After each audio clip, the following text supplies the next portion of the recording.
کر زمین پر گر کر اپنی جان جانے آخری کے حوالے کر کے دنیا کے سامنے اعلان کیا تھا کہ کاش یہ فکرہ نقش در و دیوار ہو جائے، جسے جینا ہو مرنے کے لیے تیار ہو جائے۔ چنانچہ حر ابن ریاحی نے جب اپنی جان جانے آخری کے حوالے کر دی تو حضرت زہیر ابن قین بجلی امام عالی مقام سے عرض گزار ہوئے، اے امام عالی مقام اب مجھے اجازت دیجئے۔ امام عالی مقام نے اجازت دے دی، آپ میدان میں آئے۔ میدان میں آنے کے بعد مقابل طلب کیا ہے، مقابل میں آنے کی کسی کو جرأت نہیں ہے۔ بڑی تیزی کے ساتھ جب کوئی نہیں آیا، یزیدی فوج پر خود ہی حملہ کرتے ہیں، کبھی مقدمہ پر، کبھی میسرہ پر، کبھی میمنہ پر حملہ کرتے ہیں۔ پوری فوج کو دائیں سے بائیں، بائیں سے دائیں کرتے ہوئے موت کے گھاٹ اتارتے چلے جاتے ہیں۔ آخر کار وہی طریقہ اپنایا، یزیدیوں نے چاروں طرف سے تیر کی بارشیں کی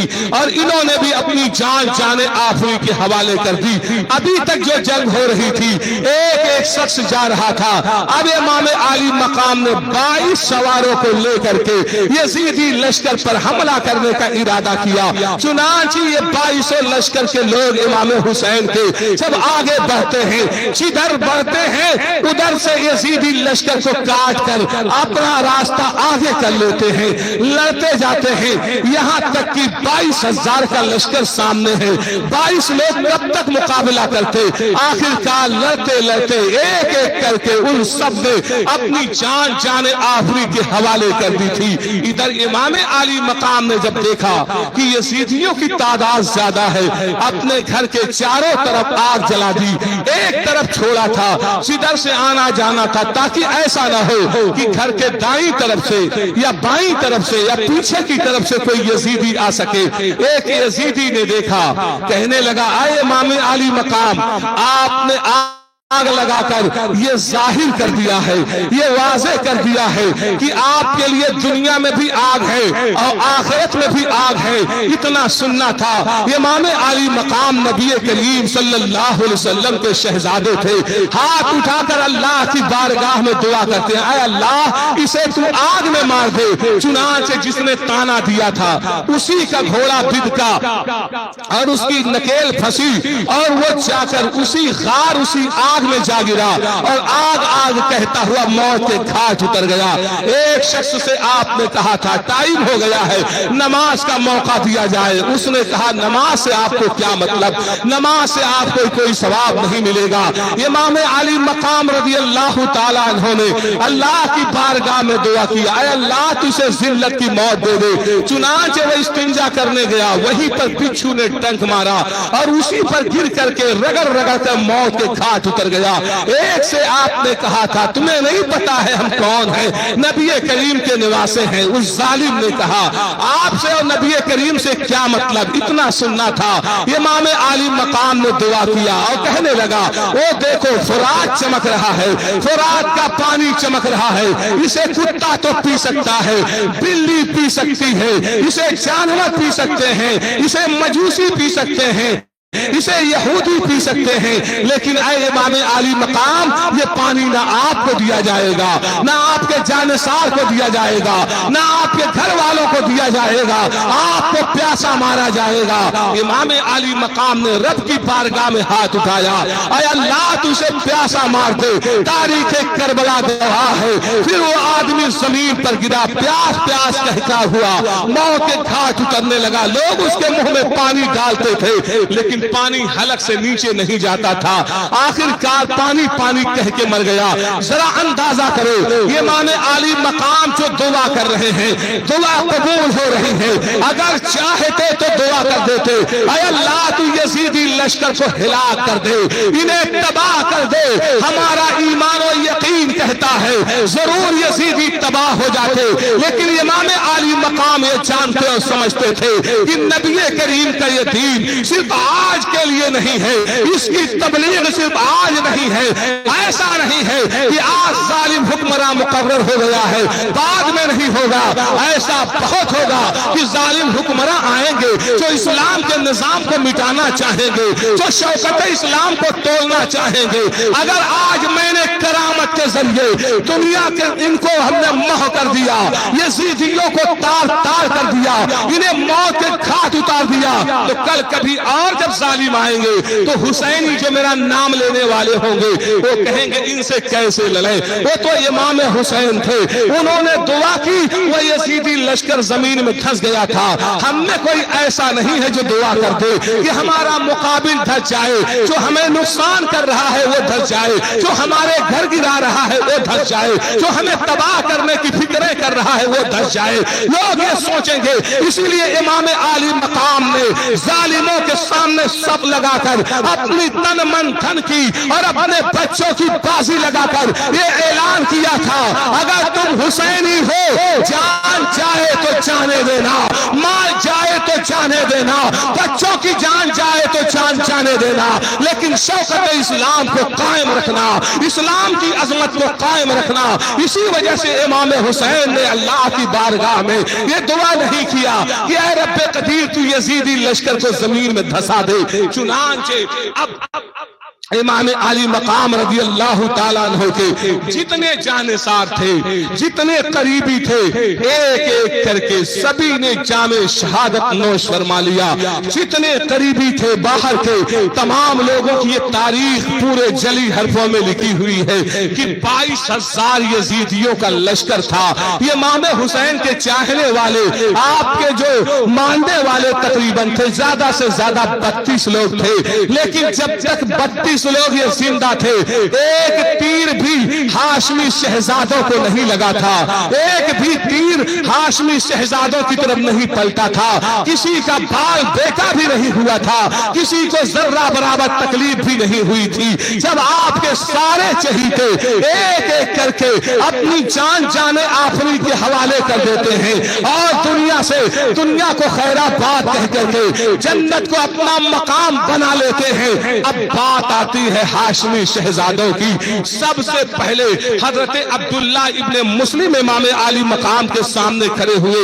یہ حضرت مسلم ابن عقیل کے بیٹے تھے، جن مسلم ابن عقیل کو ابھی چند دن پہلے میدان کربلا میں کے قریب عراق میں آپ کو شہید کیا گیا تھا، آپ کے 2 بھائیوں کو شہید کیا گیا تھا۔ حضرت عبداللہ ابن مسلم کہتے ہیں اے امام عالی مقام مجھے اجازت دیا جائے، میں میدان کارزار میں مقابلہ کرنے کے لیے جاؤں گا، میں ان یزیدیوں سے مقابلہ کروں گا، میں انہیں موت کے گھاٹ اتاروں گا، آپ اجازت دیجئے۔ امام عالی مقام نے فرمایا اے بیٹے تیرے بھائی کی شہادت، تیرے والد کی شہادت تیرے لیے کافی ہے، اب اور کسی شہادت کی ضرورت نہیں ہے، تم مت جاؤ۔ لیکن حضرت عبداللہ کہتے ہیں کہ یا رسول اے امام عالی مقام اجازت دیجئے، کیونکہ میرے والد جہاں گئے ہیں میں وہیں جانا چاہتا ہوں۔ چنانچہ امام عالی مقام نے اجازت دے دی۔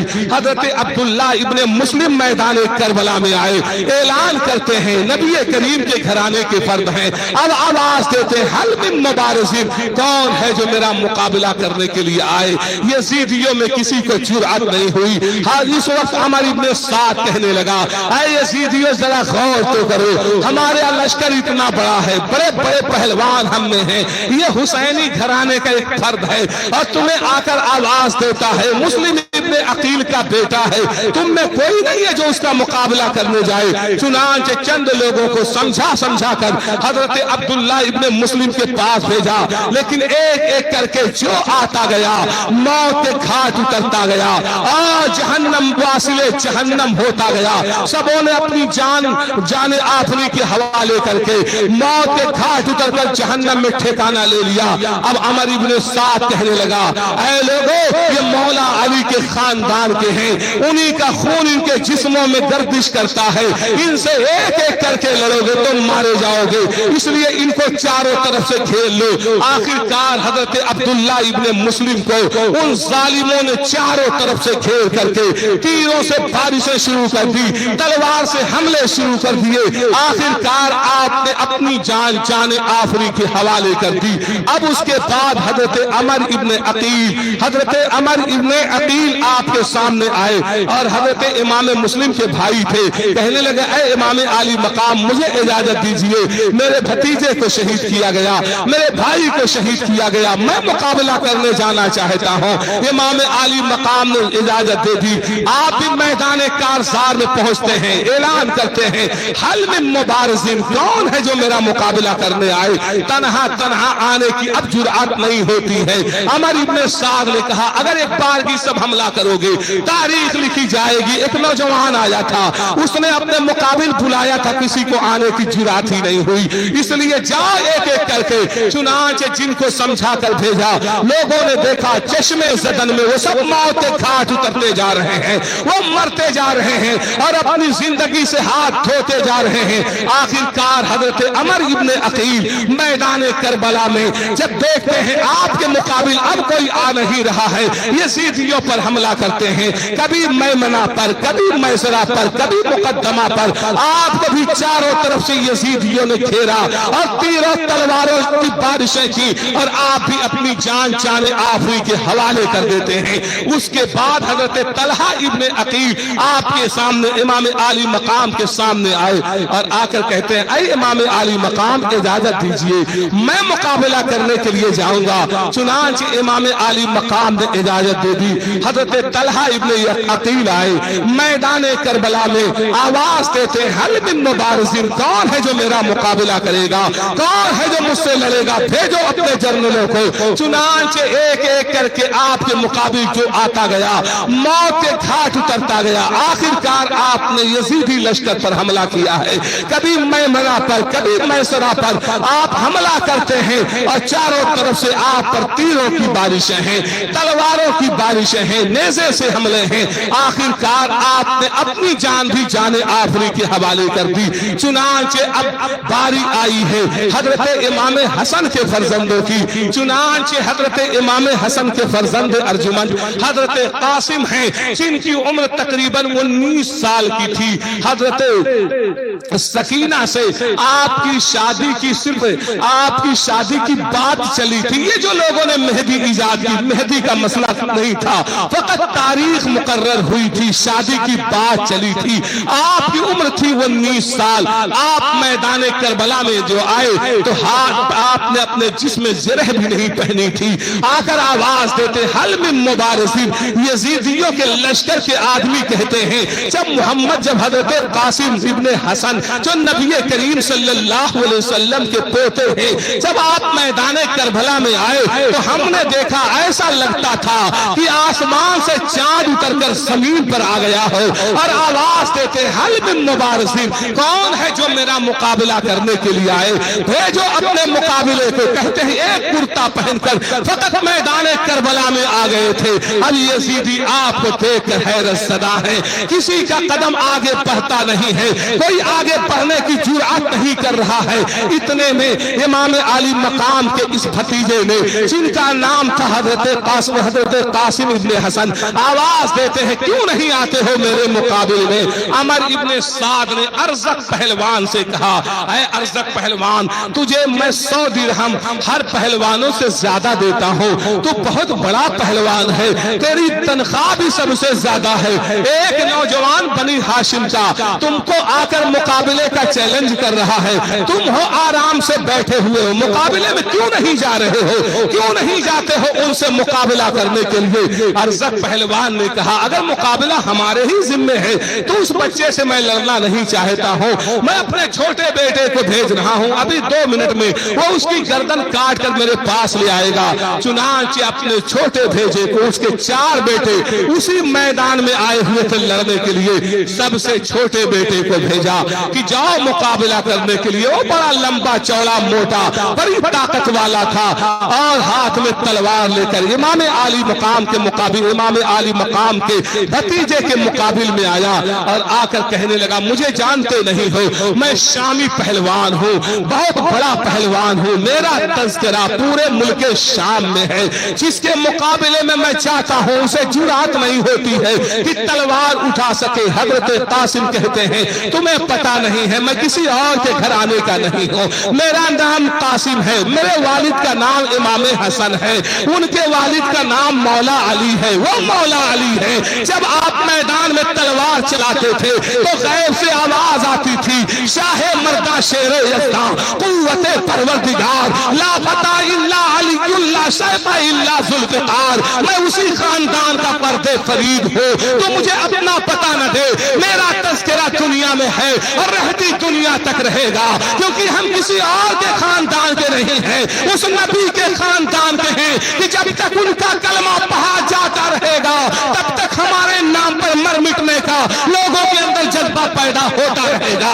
تم اپنے خاندان کی بات نہ کرو، اپنے طاقت کی بات نہ کرو، اس سے کرنا جو تم سے کمزور ہوگا، ہم تو بڑی شان والے ہیں، بڑے مقام والے ہیں۔ اس کے بعد اس نے آپ پر حملہ کیا، آپ نے ڈھال پہ اس کے حملے کو روکا اور دوسرا حملہ اتنا کاری کیا، اتنی تیزی کے ساتھ کیا کہ وہ موت کے گھاٹ اتر گیا۔ آپ نے اس کے گھوڑے پر سوار آپ ہو گئے اور اس کی تلوار ہاتھ میں لے لی۔ یہ دیکھا تو دوسرا بھائی گالی دیتا ہوا آگے آیا۔ آپ نے کہا ہم گالی دینے والے نہیں ہیں، ہم نبی کریم کے گھرانے کے ہیں، ہم تو صرف آدمی سے یہ کہتے ہیں صحیح بات مان جاؤ، نیکی کو اختیار کرو، ہم سے مقابلہ نہ کرو۔ ہم نے کسی کی گردن نہیں کاٹی تھی، کسی پر ظلم و جبر نہیں کیا تھا، کسی کا خون نہیں بہایا تھا، یہ تم ہی ہو جو تم لوگوں نے میدان میں ہمارے سامنے جنگ کا میدان کھڑا کر دیا ہے۔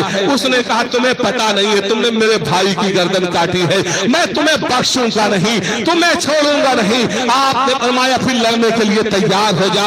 ایک ہی وار میں ابھی وہ تلوار اٹھا تھا کہ حضرت قاسم نے اسے بھی موت کے گھاٹ اتار دیا۔ اب اس کا تیسرا بھائی گالی دیتا ہوا وہ بھی آگے بڑھا اور آ کر کہنے لگا یہ بتاؤ یہ چمکتی ہوئی تلوار جو بڑی مہنگی بڑی قیمتی ہے یہ تمہارے ہاتھ کہاں سے آ گئی؟ یہ تو میں نے بڑی قیمت میں خریدا تھا۔ آپ نے فرمایا تیرے بھائی ہی نے مجھے لا کے دیا ہے، بول تو کیا کہنا چاہتا ہے؟ اس نے کہا میں اب آپ کی گردن کاٹنا چاہتا ہوں کیونکہ میرے دو بھائیوں کو آپ نے موت کے گھاٹ اتارا ہے۔ آپ نے ارشاد فرمایا ٹھیک ہے میں یہ دکھا دوں گا کہ جو تلوار تو نے خریدی تھی اسی تلوار سے تیری گردن کاٹوں گا۔ چنانچہ اس نے حملہ کیا، آپ نے ڈھال پہ روکا، اس کے بعد آپ نے اتنا کاری حملہ کیا کہ اس کی گردن دور کٹ کر گیدے کی طرح الگ جا کر گری۔ اس کے بعد اس کا چوتھا بھائی وہ چیختا چلاتا ہوا اور گالی گلوچ کرتا ہوا آپ کے مقابلے میں آیا اور کہنے لگا اے نوجوان ہم نے تو تجھے ہلکا سمجھا تھا لیکن تو نے میرے تین بھائیوں کو موت کے گھاٹ اتار دیا، اب میں نہیں بخشوں گا۔ آخر کار طرح طرح کی باتیں کرتا ہوا آگے بڑھا۔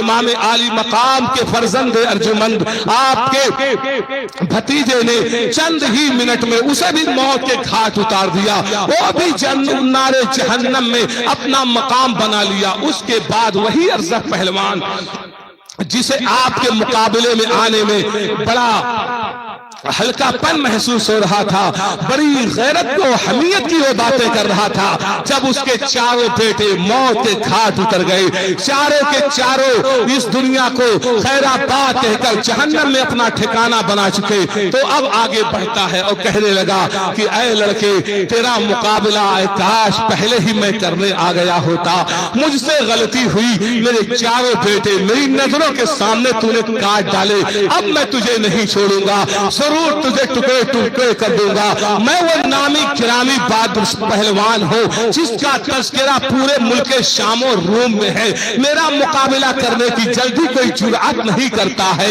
میری طرف آگے بڑھنے کی کسی کے اندر ہمت اور غیرت نہیں ہوتی ہے، ذرا بتا تو صحیح تو نے بہت بڑا کام کر دیا ہے۔ چنانچہ وہ آگے بڑھا، آپ نے ارشاد فرمایا ڈینگیں مارتے ہو میں بہت بڑا پہلوان ہوں اور عالم یہ ہے تمہیں زین کسنے کا بھی